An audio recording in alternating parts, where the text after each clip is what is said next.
بسم اللہ الرحمن الرحیم۔ السلام علیکم ناظرین، ہم اپنے چینل میں آپ کو خوش آمدید کہتے ہیں۔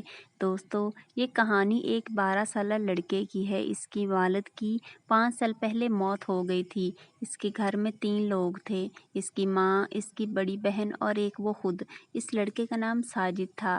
اس لڑکے کا والد پرائیویٹ جاب کرتا تھا۔ انہوں نے سستے وقتوں میں ایک چھوٹا سا 3 منزلہ مکان بنایا تھا۔ ساجد کے والد کی عمر 35 سال تھی کہ وہ زندگی کی بازی ہار گئے۔ اس کے والد کی موت کے بعد ان کے گھر میں پریشانیاں آنے لگیں۔ ساجد کی ماں کی عمر اس وقت 30 سال تھی۔ کہتے ہیں کہ غریب کا کوئی رشتہ دار اور دوست نہیں ہوتا۔ ساجد کے والد کی وفات پر اس کی کمپنی والوں نے صرف 2 لاکھ کی رقم ان کے گھر والوں کو دی اور خبر نہ لی۔ یہی حال ان کے رشتہ داروں کا تھا۔ انہوں نے بھی کوئی خبر نہ لی اور اپنے کاموں میں مصروف رہے۔ ساجد کی ماں کا کاندھوں پر اولاد کا بوجھ تھا۔ اس نے عدت کا عرصہ گھر کے اندر گزارا اور جو رقم ملی اس کو تھوڑا تھوڑا خرچ کرتی رہی۔ بھرے ہوئے کنویں بھی خالی ہو جایا کرتے ہیں۔ یہ تو صرف 2 لاکھ تھے جو مشکل سے 10 مہینوں تک کام دیتے رہے، ختم ہو گئے۔ اب خرچوں کے لیے ان کے پاس پیسے نہ تھے اور آمدنی کا کوئی ذریعہ نہ تھا۔ ساجد کی ماں نے کچھ کرنے کی ٹھان لی اور اللہ کا نام لے کر گھر سے باہر نکلی۔ پہلے اس کو ایک گھر میں ماسی کا کام ملا اور پھر 2 مزید گھروں میں بھی اس کو کام مل گیا۔ تینوں گھروں سے اس کو 12,000 ملتے تھے، جن میں اس کا گھر کا خرچ چلنا مشکل تھا۔ 6,000 تو بچوں کی فیس چلی جاتی، پیچھے بل وغیرہ دینے کے بعد 3-4 ہزار روپے بچتے۔ یوں مہینے کے آخر میں فاقوں کی نوبت ہی رہتی۔ ساجد اسکول میں بیٹھا اپنی پڑھائی میں گم تھا۔ اس نے 2 دن سے کچھ نہ کھایا تھا اور صرف پانی پر گزارا تھا۔ ساجد کا رنگ پیلا ہو گیا تھا، لیکن پھر بھی وہ پڑھائی کرنے کی کوشش کر رہا تھا۔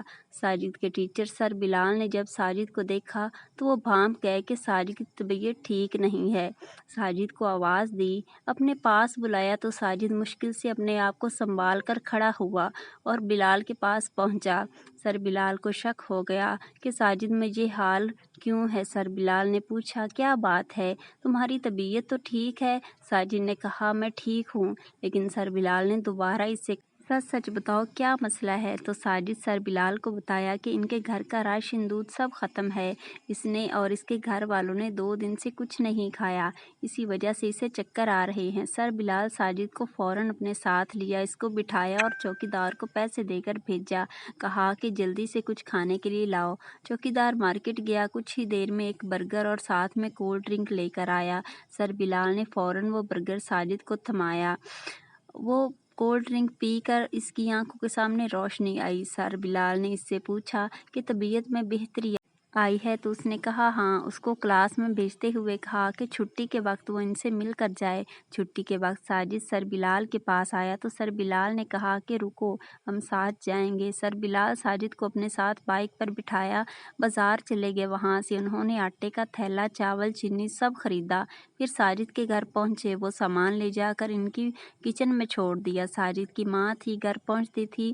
سر بلال نے ساجد سے کہا کہ بیٹا، اب تمہیں فکر کرنے کی ضرورت نہیں ہے، تم بس اپنی تعلیم پر توجہ دو۔ میں ہر مہینے 10 تاریخ تک کھانے کا سامان پہنچا دیا کروں گا۔ سر بلال کو پتہ چلا کہ ساجد یتیم ہے۔ انہوں نے اس کے اسکول کی فیس بھی معاف کروا دی۔ جب والدہ گھر پہنچی تو راشن دیکھ کر ساجد سے پوچھا، یہ سب کہاں سے آیا؟ تو ساجد نے پوری بات اپنی ماں کو بتائی کہ ہر مہینے کی 10 کو راشن پہنچا دیا کریں گے اور انہوں نے میری فیس پر بھی معافی کر دی ہے۔ ماں نے یہ سنا تو رو پڑی۔ سر بلال کو ڈھیروں دعائیں دی۔ اگرچہ ان کی اپنی تنخواہ اتنی تھی، لیکن پھر بھی وہ اپنے گھر کے ساتھ ساتھ ساجد کے گھر والوں کی کفالت کرتے تھے۔ ساجد کی ماں اگلے روز سر بلال کا شکریہ ادا کرنے ان کے اسکول گئی تو سر بلال نے ان سے کہا کہ مجھے آپ اپنے بھائیوں کی طرح ہی سمجھیں، آپ میری بہن ہیں، مجھے آپ کی مدد کرنے سے خوشی ہوگی۔ وقت گزر رہا تھا، ساجد اپنی پڑھائی میں مگن تھا، محنتی تھا۔ ساجد کو ایک دفعہ بیرون ملک ایک اچھی یونیورسٹی میں اسکالرشپ مل گئی۔ ساجد کی ماں اور بہن بہت خوش تھے۔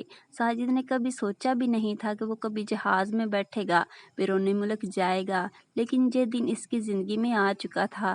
یونیورسٹی نے ہی اس کے لیے ٹکٹ بھیجا تھا۔ اگلے روز ساجد کی فلائٹ تھی۔